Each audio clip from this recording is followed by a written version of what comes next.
தேவனாகிய கர்த்தர் உண்டாக்கின சகல காட்டு ஜீவன்களை பார்க்கிலும் சர்ப்பமானது தந்திரமுள்ளதாயிருந்தது.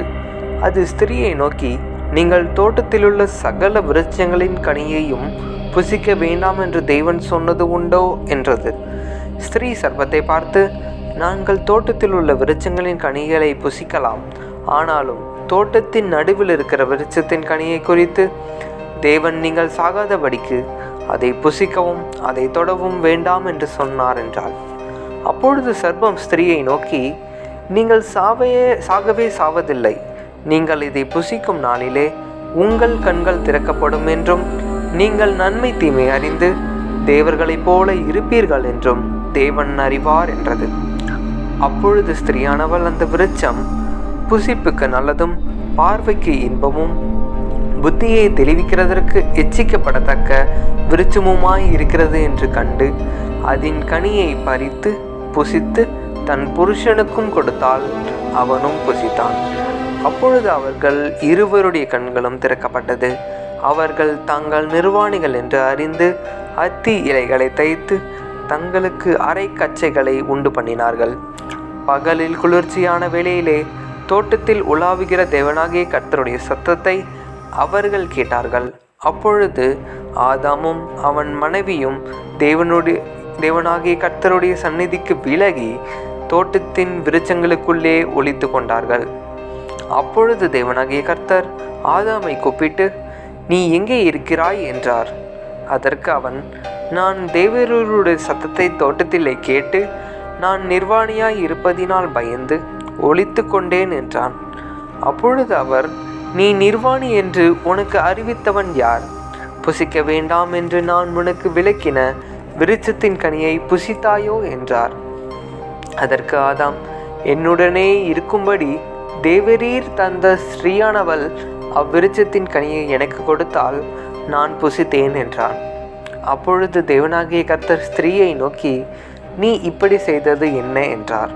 ஸ்திரீயானவள், சர்ப்பம் என்னை வஞ்சித்தது, நான் புசித்தேன் என்றாள். அப்பொழுது தேவனாகிய கர்த்தர் சர்ப்பத்தை பார்த்து, நீ இதை செய்தபடியால் சகல நாட்டு மிருகங்களிலும் சகல காட்டு மிருகங்களிலும் சபிக்கப்பட்டிருப்பாய். நீ உன் வயிற்றினால் நகர்ந்து உயிரோடு இருக்கும் நாளெல்லாம் மண்ணை தின்பாய். உனக்கும் ஸ்திரீக்கும் உன் வித்துக்கும் அவள் வித்துக்கும் பகை உண்டாக்குவேன். அவர் உன் தலையை நசுக்குவார், நீ அவர் குதிகாலை நசுக்குவாய் என்றார்.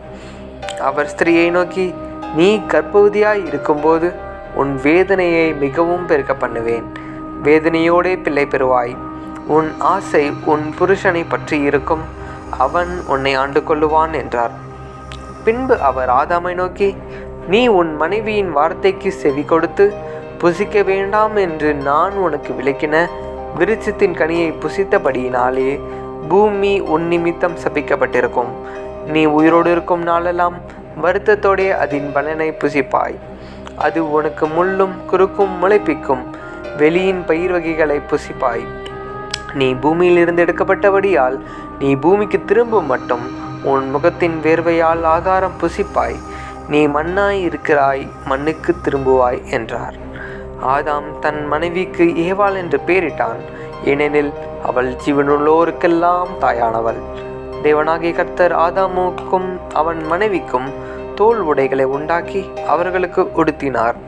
பின்பு தேவனாகிய கர்த்தர், இதோ மனுஷன் நன்மை தீமை அறியத்தக்கவனாய் நம்மில் ஒருவரை போல் ஆனான். இப்பொழுதும் அவன் தன் கையை நீட்டி ஜீவ விருட்சத்தின் கனியையும் பறித்து புசித்து என்றைக்கும் உயிரோடு இராதபடிக்கு செய்ய வேண்டும் என்று அவன் எடுக்கப்பட்ட மண்ணை பண்படுத்த தேவனாகிய கர்த்தர் அவனை ஏதேன் தோட்டத்திலிருந்து அனுப்பிவிட்டார். அவர் மனுஷனை துரத்திவிட்டு ஜீவ விருட்சத்திற்கு போகும் வழியை காவல் செய்ய ஏதேன் தோட்டத்திற்கு கிழக்கே கேருபீன்களையும் வீசிக்கொண்டிருக்கிற சுடரொளி பட்டயத்தையும் வைத்தார்.